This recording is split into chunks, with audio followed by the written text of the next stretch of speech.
Well, good afternoon, everyone. Thanks so much for the invite to talk to you. I'm a better part of 1,000 miles north of you here today, and it's gloomy and pouring rain, but we needed the rain a little bit, so we're okay with it.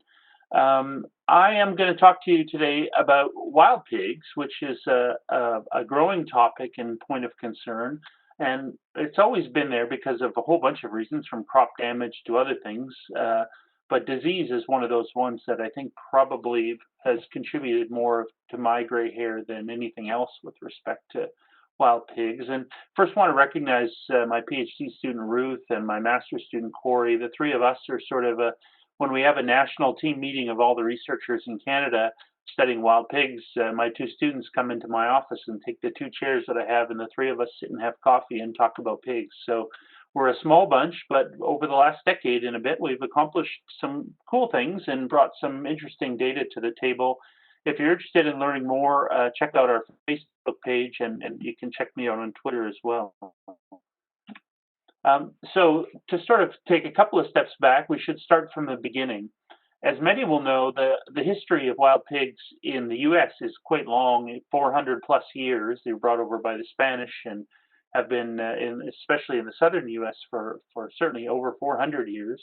Our history up here in Canada is much shorter, but it's also, I think, quite interesting in that this only started in the 1980s.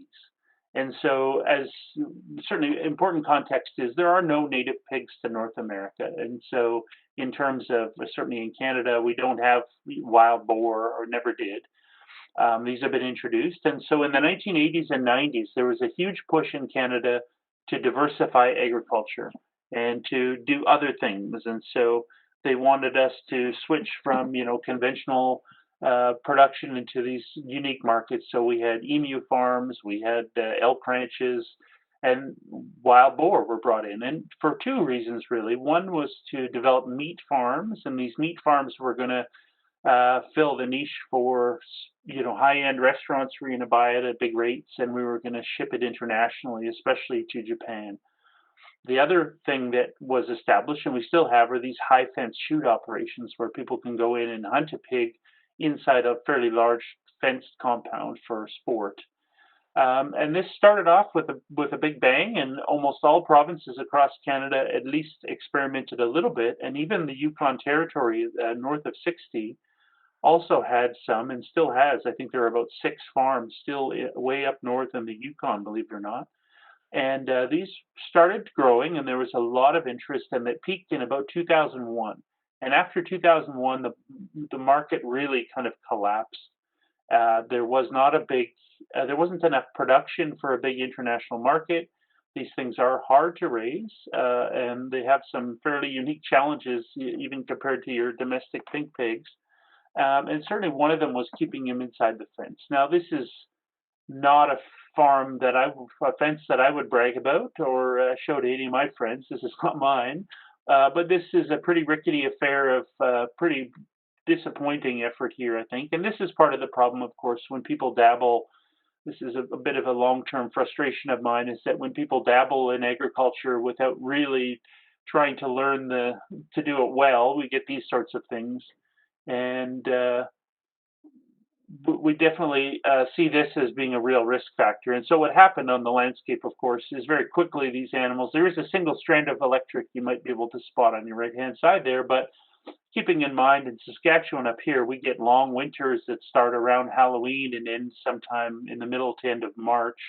And, having 3, 4, 5 feet of snow buildup is no surprise at all. And so pigs can easily get through digging under, climbing over in the snow, or just roaring right through these fences. And so we had lots and lots of escapes all over Canada, and it continues to be a problem.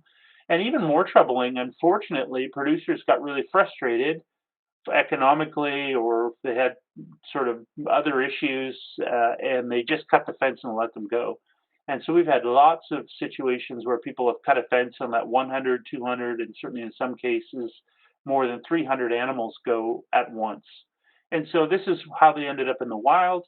And a lot of experts sort of laughed and said, well, come on, no pigs or, these wild boar are going to survive in environment like Western Canada, where I live in Saskatchewan, it is typical to get, a week of 40 below, and certainly with wind chill, where calculating in that wind, we're getting into the 50 below or colder periods, and long periods of cold and snow. And so they said, well, they'll never survive there. Of course, in fact, these animals are extremely well adapted to live in the cold environments. They've got that coat of fur. They've got longer legs than your average domestic pig. These big, long, drawn-out noses that help them to root around in the ground, and they will feed on virtually anything. Or maybe I should drop the virtually and just say everything. They will essentially eat anything that's available to them.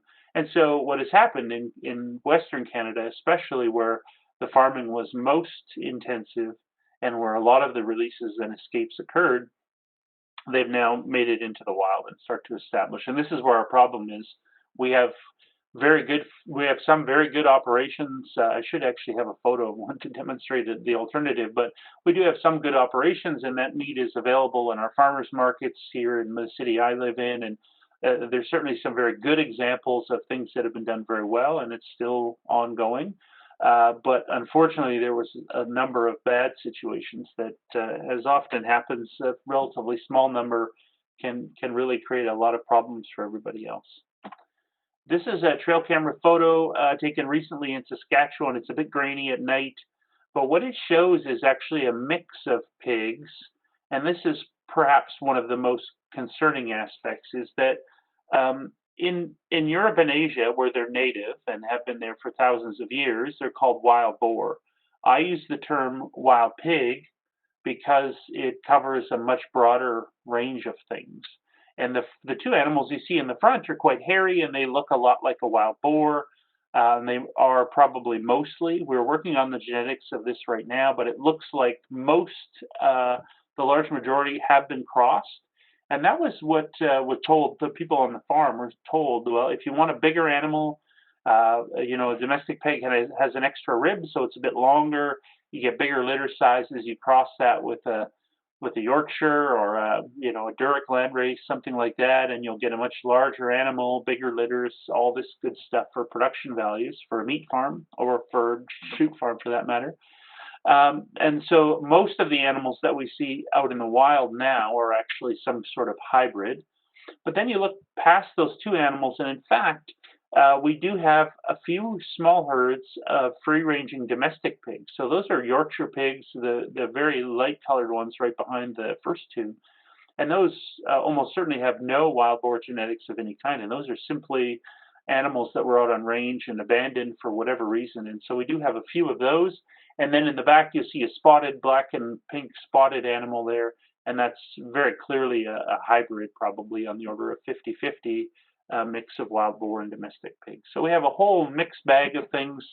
I sort of refer to this kind of pattern as a shit show of wild pigs, if you will. It's a bit of a mess, and quite frankly, it's pretty embarrassing. It reflects quite a number of pretty serious mistakes at a few levels, and really represents kind of this photo. If I only had one picture to show and talk about the issue, I would use this one because I think it really summarizes a lot of issues. Also, one of the other things that's emerged recently is people love to buy these pot-bellied pigs as pets. Up here in Canada, maybe down south, you get it as well. They call them teacup pigs, and so you get this nice little cute little piglet that weighs half a pound and will fit in your purse, and it's just a joy. And then all of a sudden, it comes up to 180 pounds and takes a big crap on your couch, and people don't want it. And there's been a lot of this. This is a global issue, certainly some places in the U.S. I know Spain has a huge problem with this. We're seeing the first signs of it coming into Canada, where we're getting these various breeds of other pigs, including pot-bellied pigs that are either pets or we have lots of back-to-the-landers born and raised in the city who want to go out and live on the land and have animals, and so they get various breeds of pigs, but potbellies are one of the ones that we're seeing out on the landscape. And this particular animal was shot just a few weeks ago, was actually harassing horses and had to be shot. It put a big chase on a group of horses, and they shot it on their property in defense. But there are a few different types of pigs out there in the landscape, and so the term wild pig I think is appropriate, and I think our U.S. and Canadian colleagues who sort of agreed to that more generally. Some people call them feral swine, I think, which is fair game. We used to use wild boar, but now, given the diversity, I think this wild pig term is really the way to go. But clearly shows that they're starting to show up in the landscape, and we're seeing more and more photos. I now have in our database many thousands of photos that look like this, where people are simply out in the combine or out seeding or haying or whatever, and they start taking pictures of these pigs that are out on the landscape. Now, this group is interesting in that if you look at some of the adults, they do look very much like conventional wild boar, but you look at that piglet on the left there between the two adults, and it's quite got a pink on it. More traditionally, as you'll see on the far right, that the piglets have, I think you can make it out fairly well, these horizontal light-colored or cream-colored stripes. That would be very typical of true wild boar, but those hybrids, like the one on the left, are more pink, and I don't see any striping at all. So these are clearly more again of these hybrids out in the landscape, and they're starting to they've been showing up with increasing frequency across Canada through the 90s into present. One of the big challenges in the U.S., of course, is crop damage. The latest number I've been hearing is $2.5 billion per year in crop damage by feral swine. In Canada, we're not seeing that yet. We're not seeing the numbers. In the U.S., we're talking about several millions of animals, probably over 1, maybe 2 million in Texas. Texas and Saskatchewan, for example, are almost the exact same size. We don't have good numbers yet, but we certainly don't have anything approaching densities in some of the southern U.S. states. But as I'll show you, they're increasing pretty rapidly, and certainly a point of significant concern. Let's see if I can play this here for you. There's a little, oh, no, I can't do that. Let's go this way. Oh, there we go. There's the play to show this is what we're seeing more and more of people just sending these videos and photos of hogs on the road. And so not only are they a problem, directly for agriculture, but indirectly on these rural roads and highways, people starting to see them, and we've had a number of collisions, and certainly not something you want to have to run into on the highway. They're so big and so hard, they can cause significant injuries. And so more and more getting these trail camera photos as well. Trail cameras are huge up here in Canada for all the hunting community. And so we have many thousands of cameras out in the landscape. We put our own cameras for our own research program, but we also get them submitted from hunters all across Canada, sending us photos like this. And again, you can see these. This is what we refer to as a sounder group. And so there's one mature female, on the order of 4, 6 more years old, that is sort of running the show and is the big boss. And that would be her female offspring or all of the rest of the adults. So daughters, granddaughters, great granddaughters, her reproductive output of females. The males will go off on their own and tend to move on their own, but these sounder groups will often have multiple females. And what we see we've been tracking them with GPS satellite collars, and these females move over huge areas, well over 100 square miles, and they can really move, 20 miles in a day is certainly doable for them. And they will move long distances to get to the right feed and the right cover, and certainly if they get shot at, they can move very large distances. And so these female groups move around the landscape, and they are reproducing continuously. So your average year-old, 3 months, 3 weeks, 3 days. We don't have any great data. Well, we don't have any data on how long it takes for these to wean off. We're not sure when they wean. But it's fairly quick, probably on the order of a month, maybe 2. And then those females are back in estrus again. And so what happens is the large males, they just travel over huge areas, 200 plus square miles easily.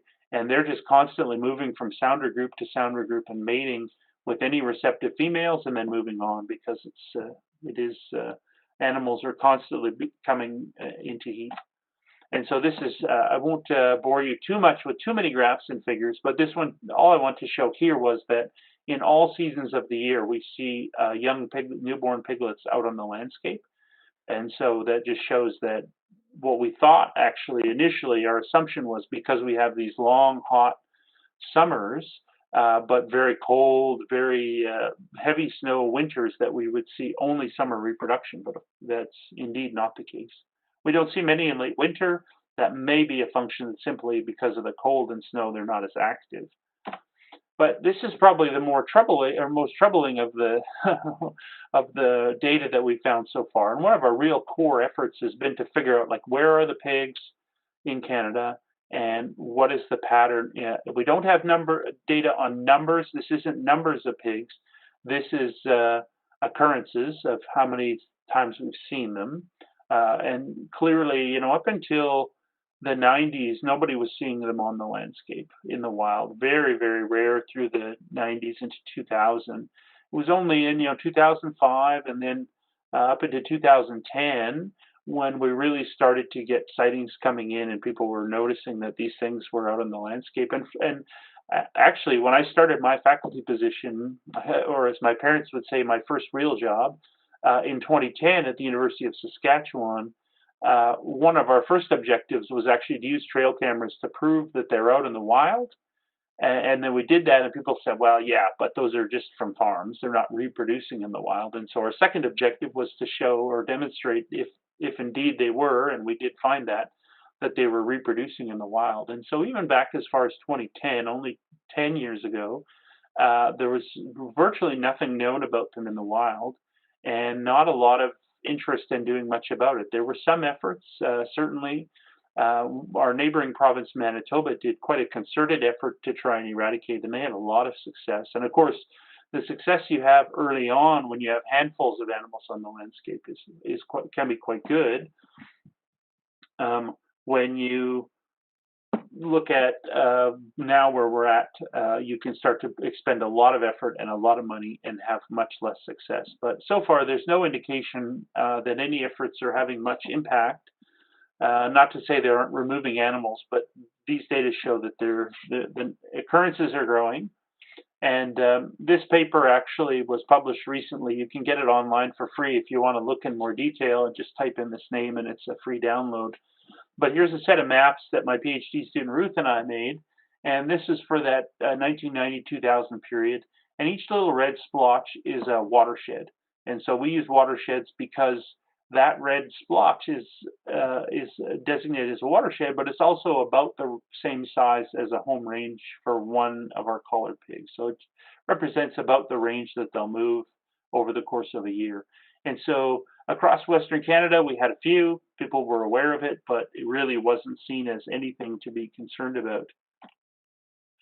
By 2010, when I started looking at this, there were definitely pigs established across, again, the prairie provinces were the ones in the west where we're really seeing that because it's agriculture dominated and also was the major focus of production. That's where a lot of the farming occurred. And now by 2017, the most recent, for this particular publication, we show that they've expanded considerably. And I'll speak to this in a bit, but also one of the perhaps most important things to note are those red areas that are occurring right along the southern boundary, which of course is all of the southern boundary of Canada. There is the Canada-US border. And so one of our big concerns is transboundary movements of these pigs. And certainly we've heard a lot in the last year and a half from, for example, Montana especially. They're concerned because Montana is wild pig free, and they certainly don't want them. But when you start to see increasing sightings right along that border, that definitely raises some concerns, especially in the context of things like now we're in a world where we're really concerned about African swine fever. And so when we have animals moving across international borders like this, that perhaps is one of the biggest, I would argue, one of the biggest points of concern around wild pigs. Sure, crop damage is important and it's economic. We do know that they cause other problems, but again, the disease, I think, is the major point I want to stress today. Obviously, we know we don't have African swine fever in North America yet, but that's certainly something that's near and dear to my heart and brain right now, thinking about all these issues. Here's a map just of central North America here. And this was in a book that just came out that I wrote a chapter for. There's a whole book about wild pigs that was just published, led by folks from the U.S., but I was included as part of this. And so this figure is in the book. And one of the things, of course, to note is that the southern states, so your neighbor Missouri, Kansas, there has some significant challenges, especially Missouri, with respect to wild pigs. And those gray areas show where there have been wild pigs historically. But one of the things the USDA and all the states have done such a great job of working together and really are, in my view, a fantastic model of success, have really pushed forward to eradicate pigs in a number of states now. Colorado is the most recent, and so keeping them out. But once they're well established, like we see in Missouri, that becomes a significant, probably long-term challenge. But also look to the north, and of course, this is where I come in. All of the U.S. data comes from my colleagues at the U.S. Department of Agriculture. They've been doing their own mapping, and the blue to the north, we don't have densities attached to them, but that shows the 2017 distribution of wild pigs. We have a 2020 map that'll come out by September, and it'll be updated. And unfortunate reality is there's just more blue that expanded considerably, especially in Saskatchewan in the middle where I'm at. And so we're seeing more and more expansion, and we're seeing increasing number of occurrences. In Alberta on the left there was a sighting last summer. Actually, several animals were shot right on within miles of the Montana-Alberta border. So some significant concern there. And I think, again, in terms of, what's happening in the northern edge of pig range in Canada, well, that's important, and Canada needs to think about that. But along that southern, or along the Canada-U.S. border, I think is where we need to be talking and thinking quite a bit.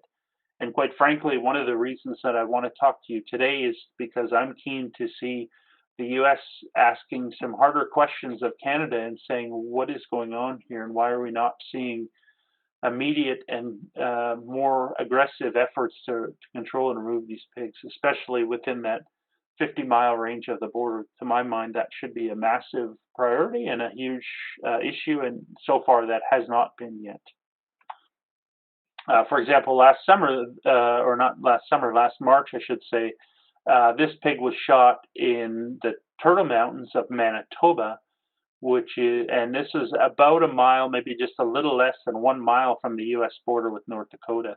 And so we certainly have seen them on the other side, in the North Dakota side as well. And we flew in there a few years ago, hoping to capture some and put some GPS collars and just see, are they moving, and then use the collars to recapture and remove them.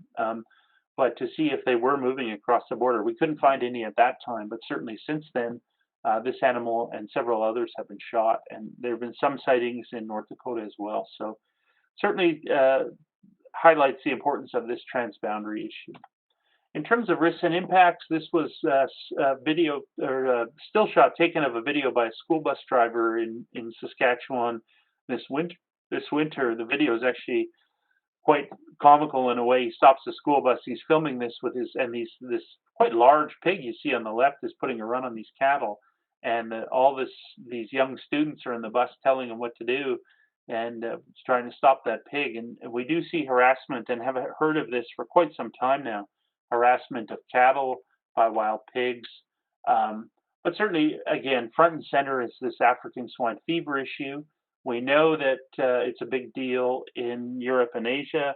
We know that the native wild boar, both in Europe and Asia, can play a role as vectors of moving this disease. And so Denmark built this border fence across its entire 70-kilometer border, quite significant distance to try. I'm not totally convinced a fence of that size is going to keep them all out, but it just speaks to the level of concern around wild boar and their potential role.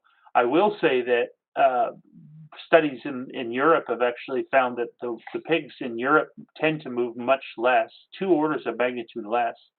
So we're seeing animals moving, their home ranges might be 3 or 4 square miles, whereas we're 200 plus up here in Canada. So they're much more mobile. So some of the models of risk that are in some places are downplaying the role of wild pigs in Europe should be viewed with some caution in the sense that our pigs here move an awful lot more, tremendously more than what we're seeing in many of the European studies.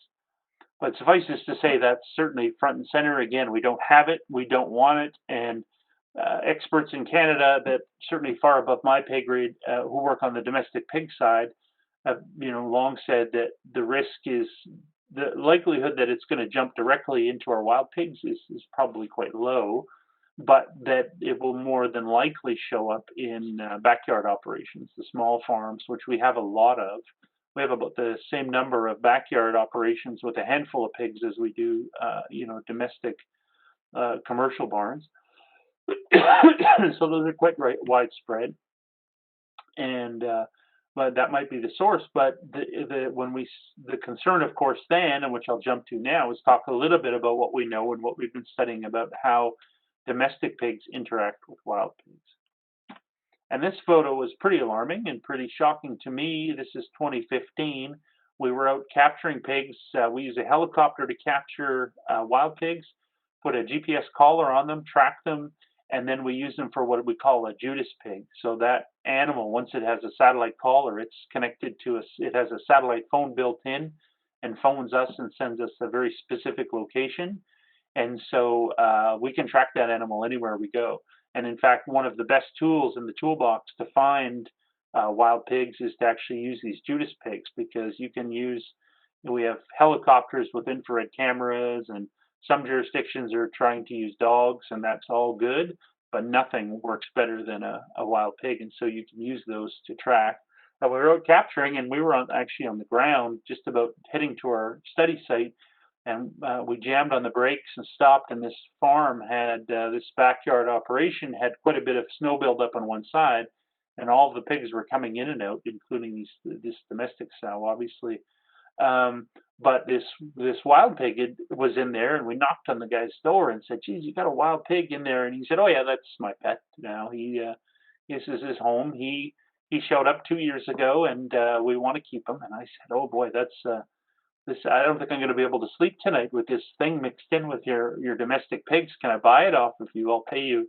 I'll write you a check right now." And I think I came close to $2,000, and he just said, like, "No, I'm not letting this go under any circumstances." Mine had showed up, and that spring, all of the piglets that were born were actually sired by that one and had those classic, they were furry and had those classical horizontal stripes. So these types of scenarios are certainly interesting. I will also say that having showed this photo probably on the order of 200 times at least, no one has ever asked me where this is. And there hasn't been any effort at sort of larger levels to deal with it. I know the local, what we call the Reeve, it's sort of like local leader. He went, and I guess there was almost a fist fight over this and tried to deal with it. But in terms of higher level, nobody's really addressed this. As far as I know, I think that guy might still be there. So we do certainly have some significant issues here. I won't show a bunch of maps today, but I will just note that our GPS collared animals, which we've tracked, have interacted quite a number of times. One farm had 138 visits over the course of a year from one GPS collared wild pig, and so they do come onto farm. They do interact. They're after feed. That auger bin that's just got a half a pound of feed and maybe a couple of pounds that's spilled on the ground, that's a big attractant for wild pigs, and they're going to come right in and feeding on that, and potentially getting saliva and feces in those sites, and so creates opportunities for potential direct contact like this, where we're potentially spreading disease, but indirect through saliva and feces, and potentially blood as well. So certainly raises my eyebrows a lot, and certainly brings a lot of concern to the table. Corn is king for pigs. I think most people know that. This is no big earthly surprise for anybody listening to this call. It also is king for our wild pigs as well, and they use it quite intensively. Canada is increasing. Historically, we didn't raise a lot of corn. We didn't necessarily have the climate for it, but we're warming up. and we're new varieties, and so we're seeing a lot of increase. And so these kind of crops help grow and sustain large populations. Corn is ideal for pigs for two reasons. One, because of course the tremendous nutrition value, but also because of the structure, because it grows up. And so this is already, so we're into June. It's supposed to be knee high by July. We should be better than that yet, but we're certainly don't grow corn like you guys do. But we're already getting to the point where pigs are able to disappear into this, and slowly these pigs are going to start to use it more through the summer. And once it's tall enough, they can just move in and lay down. They will might stay for days and just keep coming back. Here's some quick mapping that we've done looking at, so for our data, we have what we call large scale farms, so thinking commercial operations, and then small scale, which we often refer to as sort of backyard operations. And this is a probability map, so the darker that red color, the more likely these individual watersheds in Western Canada will be used by wild pigs. And so this doesn't mean that there's direct contact or even indirect contact. It means they share the same watershed. And this just is a large scale picture, keeping in mind for scale, that's sorry, I have it all in kilometers, but Saskatchewan in the middle, again, is the same size as Texas. So these are huge areas. Wild pigs in Canada occupy, on the order of 600,000 square miles right now. So 600, 700,000 square miles is quite a large area, and there is significant overlap. Again, this does not show direct contact, but certainly highlights areas where it's more likely. And in fact, we have a lot of watersheds with wild pigs that also have domestic pig farms of some type. And as we know with disease, it can strike any farm, the two animals in the backyard or a massive domestic farm as well. And so, and either way, it impacts everyone. So we want to look at we did all farms together and then mapped them to show some differences, and we'll have some of that work out in the next 5 or 6 months. So what's next? Wild Pig Net is what we call our work. So we're going to continue to map wild pigs and track their movements. My role at the university isn't directly to, be removing pigs. We play some role, or have played some role in that, but really our major focus is and should be to give good information so people can make good decisions. And so our mapping work has been front and central, certainly has, I think, figuratively and literally put wild pigs on the map in Canada and really highlighted from an issue that was largely ignored to something I think now we're slowly getting some traction on. We want to be able to map and continue to map because now we have baselines, and so over time, things are going to change. And so in some cases, we might have some successes, and some of those red areas that have maps are going to blink out, and other areas where we might see some failures and have seen so far a lot of failure. And those new red areas continue to pop up on our maps. And you'll see that with the 2020 map, that unfortunately there isn't any good news really in terms of any efforts having any success. That's not to say, again, there are people out in 2 provinces in Canada that are actively killing and removing pigs, perhaps as we speak, but not having a near enough effect because these reproductive rates are so high. They're so smart. The other thing about Canada is we have much, much lower human density. And so there are these huge wild areas where you can drive 10, 12, 14 miles without seeing a farmyard or without seeing a house now. Farms have gotten much bigger up here and there's less of them. And so there's, and lots of wild country with millions of pothole wetlands and forest cover. And once they can get into that forest cover, they're very hard to find and remove. We're really keen to actually answer the question we get almost every single day is how many are there? We have no good estimate right now. Nobody has good numbers on what that population size would be. We're certainly absolutely in the thousands, no question, but really don't. And, where are the hot spots of density? We have some good ideas of that and some information, but we don't have, measures of actual numbers to say like the US has done quite well. And in terms of research, the U.S. is several light years ahead of us in terms of investing in research and having a broad range of research projects. And again, I absolutely commend the U.S. and the work that they've done, and the USDA has done. I've worked with them for some time now, and they are, global leaders in developing different tools to manage them. And so we're learning a lot from them, and certainly been a good collaboration there. This transboundary issue is something we're looking at directly right now, and so my master's student Corey is making predictive models of how and where wild pigs are most likely to move across the border with Canada and the U.S. And so that will be coming out soon enough. We should have a draft probably in the next 2 to 3 months, which I'm happy to share with folks once we start to see drafts. And like I say, if you want to follow us on Facebook and me on Twitter there, we like to post early results and get feedback and share our stuff and not just kind of sit on some dusty shelf somewhere. We're also looking at urban trail cameras because, as this photo shows, these pigs will come into yards and increasingly into cities. And this is a challenge for some southern U.S. cities. We have them around the city of Saskatoon I'm in. We're only about 280,000 people, but we've had pigs within 10 miles of our city for certainly at least 10 years for sure. And so they're knocking on our door. And one of the things we find interesting about trail cameras is how often when you set them up, you find things you didn't expect. Now, we've had lots of producers who knock on their door and say, hey, we're from the university, we want to set up trail cameras and we're looking for wild pigs. And they sort of laugh and say, oh, you city guys, you don't know anything. There's no wild pigs around here. And I sort of smile politely and say, well, we just want to start monitoring. Can we set up a trail camera here? And sure enough, we come back and people, unbeknownst to so many people, they're just shocked to see the photos. There's 11 pigs living in the back 40.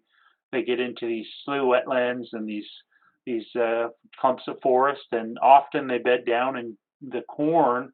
And what's really frustrating for some producers is, they drive by that corn all summer long as it's growing, and they just smile and grin at this beautiful crop that's growing and growing. Unbeknownst to them, the center is slowly expanding by a group of pigs that are just flattening it. And if you had a drone or were able to fly over your field, you would see, in fact, that the center is just rapidly expanding and completely devastated by pigs that they, on the outside, they don't touch a thing, but on the inside, they keep feeding and feeding. And it often is, in some cases, not until harvest where the producer realizes that, oh goodness, we've lost a large significant part of our crop to pigs.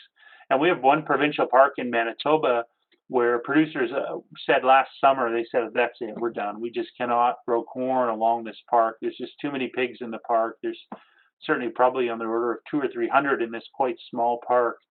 And they just come out at night or come out and stay in these corn crops and just flatten them. So they're either giving up on corn there or having to move 10 or more miles away to grow their corn crop. So that's a summary of what we're up to next. We have lots of other things in terms of looking at genetics and relatedness amongst all wild pigs in North America and sorting out the genetics and the impacts, but those are the big ones we're particularly focused on for now. So to sort of wrap up here in the last few minutes I have, I just want to talk a little about what do we do about this. And certainly one of the answers that comes up a lot is, well, go out and shoot them. And of course that absolutely is one option. But one of the key points I'll make here that, and in fact we've learned this from our colleagues in the US as much as we've learned it here in Canada, is that just going out and shooting them, grabbing your AK or your old 12 gauge from the back of the truck and shooting one or two, it feels good, it looks good, but in fact there's quite good evidence that that's not going to get you anywhere because of these really high reproductive rates and these really wary animals. And we see this in Canada. Animals get out of a fence. They are raised on farm. In fact, we had one of the first animals we collared. It was about a 450-pound male, and it was a bit of a battle. We don't use any drugs. We net them. And so it was a bit of a battle. We got the collar on, let it go, and nobody realized until a hunter shot it in the fall that in fact, actually a farmer shot it, that in fact it had been castrated. So that animal was actually born on farm. But what happens is they get into the wild and very, very alarmingly quickly, they adapt to the wild and go from being a domestic animal perhaps many generations, 10, 20, who knows how many generations inside the fence are all of a sudden running around in the wild. And many people have said that, 10 get out and they shoot 6 pretty quickly because they come to the sound of a feed bucket, or they see people, or, they come back to the farm and they either recapture them in the fence or shoot them. But the ones that survive and get shot at immediately go wild, and they hit the wildest, ugliest, nastiest tree cover along river valleys and get into the darkest depths of big wetlands and just disappear. And they're so hard to find. And so a lot of people talk about having one shot at it. If you see a group of 8 pigs on your farm, you essentially have one good chance. And then after that, it's going to get a lot harder real fast. And so sport hunting has actually been part of our problem in Canada. One of the reasons we have them, across 1 million square kilometers or hundreds of thousands of square miles, is that sport hunting breaks up groups. It spreads them around the landscape, and almost never do you get all of them, just because they're so smart and so fast. If you see a group of 11, very rarely, it, happens to be a large group of hunting deer or something, and they get them all. That happens, but generally they get a few. But with that reproductive rate of, so we have 6 young per litter on average in our pigs up here, and multiple litters per year. And so you go in and shoot a bunch up, and then 6 months later or less, you've got more pigs than you started with. And so, and there's a small park in southeastern Saskatchewan where the local cattle producers really decided, okay, this is something they need to deal with. A truck ran off the road about 15, 18 years ago on ice, and 11 domestic wild boar got out of the truck. And they went out and shot 7 of them pretty quickly. The other 4 got into a provincial park, and they went and killed a number of them over several years. But after about 3 years, there were over 100 animals in that park, probably closer to 200. And so the numbers just increased really, really rapidly, despite all of their best efforts to shoot them. And then they got smart and they learned a lot about it and started taking out what we call whole sounder removal. So you find 5, and unless you kill 5, you consider that a total failure. And certainly that's been our program as well, is if there's 10 pigs and we get 8 of them, then you've wasted your time and money. That you really need to say, okay, when there's 8, and we're not stopping until we get all 8. And then we move on, find 12, remove all 12, and that whole sounder removal is critical. And so we found that sport hunting and individuals going out on their own is actually quite counterproductive, and it's not part of a successful strategy. I know that's probably been one of the tougher messages, and a lot of people have mocked me endlessly, or just told me in no uncertain terms where to go with my ideas, because they want to take action on their own farm, and I understand that. But reality is, our experience in the U.S. folks talk about the same thing, that they were just not seeing, and where they have actually eradicated states, I believe in all cases they've actually banned farm or hunting of pigs outright. So that's part of the solution, is actually putting a pause or a hold on sport hunting of any kind, or shooting of them, and taking groups of government, usually government-led efforts to remove them. So a few points here on the Canada side before I wrap up. So we need management plans. We don't have those. One province, Alberta, has a management plan. Unbelievably, Saskatchewan, who has by far the most wild pigs, still doesn't have a plan. I hope that happens at some point, but certainly one thing that we teach in wildlife management is that plans are critical, right? And what is Eisenhower's famous line? I'm probably going to butcher it a little bit, but all plans are useless, but planning is essential. I think that's a great line with wild pigs, is that while you have to be dynamic and things are going to change rapidly, and there's going to be lots of learning, you still have to have some targets and goals and some vision. There is actually now a transboundary group that I'm part of, U.S. and Canada folks meeting on a regular basis and talking about pigs for Western Canada and the U.S. So that's been really good. Whether there'll be a specific plan or not, I don't know, but certainly there's discussion. So there's certainly things happening in the last year, especially in the face of African swine fever. I think has been a real wake-up call in Canada in some ways. But I will say that things are moving very, very slowly, and we're still not seeing any dramatic change in pigs being killed yet. So we need some population control, regional eradication, this whole sounder focus I mentioned. I have been saying a lot lately that you can either have sport hunting or eradication, pick one. We do have a challenge here in Canada in that we've had quite active sport hunting. They're a great tasting animal to eat. Some people call them the poor man's grizzly because if you try and shoot one and you don't, it can charge you and try and kill you.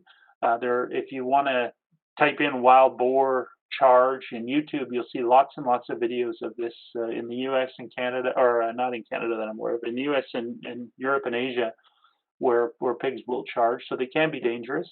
And so people love hunting them. In Saskatchewan, you don't need a license. You can hunt 365 days a year. If you could go out tomorrow and shoot 400, good on you. And so rather than waiting for that deer season to get the one tag, this is quite an exciting opportunity. And so we've created this culture of hunting them. I will say, though, I get a lot of people phoning me, yelling at me that there are no pigs out there and they've tried to hunt them because they're so hard to find. This is not whitetail hunting. This is seriously hard core effort to find and remove them. We need a big toolbox, so these big ground panel traps, ground teams that are trained and have radios and are working together and have a plan can find and remove individual groups. I mentioned Judas pigs using satellite collars. We still don't know where a lot of our wild boar farms are, believe it or not, and they also need to be better managed to deal. There are still farms that are leaky. And one of the jokes around one of the high fence operations here in Saskatchewan is why pay the money and go inside when you can hunt on the outside of the fence and get them for free, because there have been an ongoing number of escapes. So we have these meat farms, which are an issue in both the high fence shoot operations, and both the number has declined dramatically. And of course, we have so many established in wild. The importance of these is much less, but this is the low hanging fruit. This is the easy stuff. Trying to eradicate pigs over 1 million square kilometers is a pretty daunting task, but fixing these farms should be pretty straightforward. Pot-bellied pigs, we're only seeing an increase in this globally, and I think within North America, we're going to continue to see these animals being raised up and then dumped out into the wild. There are farms that are specifically created already specifically for rescuing these to say, please don't dump them in the wild, take them here and we'll give them a good life, and those are starting to become more and more common, but people still dump animals in the wild. We see that a lot. Assessment of on-farm risk has not been done, but needs to be done, and looking at biosecurity. Given the scale of pigs that we have in North America, I think we all need to, and of course, good biosecurity has lots of applications across many areas, but certainly with wild pigs, and obviously there's no one size fits all. We need to think about the backyard farms who many don't have the background in agriculture, and I think are really ripe for some more education and some help managing feed, and then potentially, and this is a point of some discussion in Canada yet, I don't know of any that do it yet, but some sort of perimeter fencing.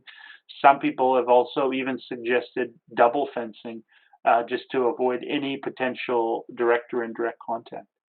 Those are a few things. There's a bigger shopping list of things that I would go into, but suffices to say, there's a lot to be done in Canada. For the most part, it's been very much a way too little, way too late mentality and focus, and so we're really behind the curve here. There's a lot of meetings going on. One of the things I also say a lot is that meetings don't eradicate wild pigs. And so we're in this cycle right now where lots of discussion going on, lots of meetings, and this is good, of course, like we're doing today.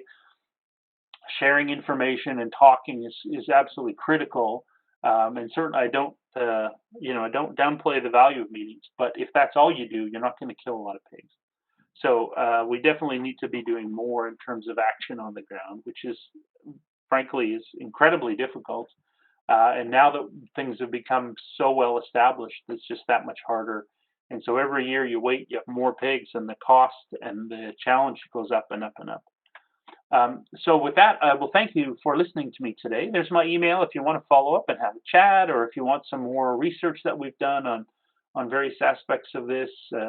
Certainly there are tremendous colleagues across the U.S., as I've said a number of times, that are working on this as well. And the U.S. is pushing really hard towards a nitrite-based poison. for pigs in the U.S., which might be a bit of a game changer and a big support there. I will thank especially, there has been very, very little interest and support for research in Canada, and probably the main reason I'm the only researcher in Canada that's crazy enough to continue doing this stuff. But actually, the overwhelming majority of our funding has actually come from the U.S. Department of Agriculture because of their concerns about what's happening in Canada, and recognizing that Canada has been fundamentally failing in terms of its control efforts, but also just the lack of research. And so I was doing small trail camera studies when the USDA came along and gave us the funds to do the work that I've shared today, big collaring program, major surveys across all of Canada. We did a huge telephone survey across the country to try and see who's seeing wild pigs, and lots of other research. So that's been it. But certainly our local Saskatchewan Wildlife Federation, my university, has been hugely supportive. I spent my entire startup grant they gave me when I started and to get into pig stuff, and ongoing support. I've had sporadic support from our Fish and Wildlife Fund, and Sask-Pork, the industry group here in Saskatchewan, has been quite keen on seeing these things removed, and this contributed some funds. But again, over like 95, 96% of the money is USDA. So none of this would have happened, and this would have been about a 2.5-minute talk if it wasn't for the USDA. So I can't thank them enough. So with that, I'll say thank you again to everybody, and I tremendously appreciate the invite to this. And I hope you could understand my Canadian speak reasonably well. If you had your Canada-US dictionary out, some of my words might be a bit weird, but hopefully the English translated okay. And so I will, I'll just back this slide off, or maybe I can leave it up, and Stacey, if there are any questions, you could read them to me. Is that fair game? Sure.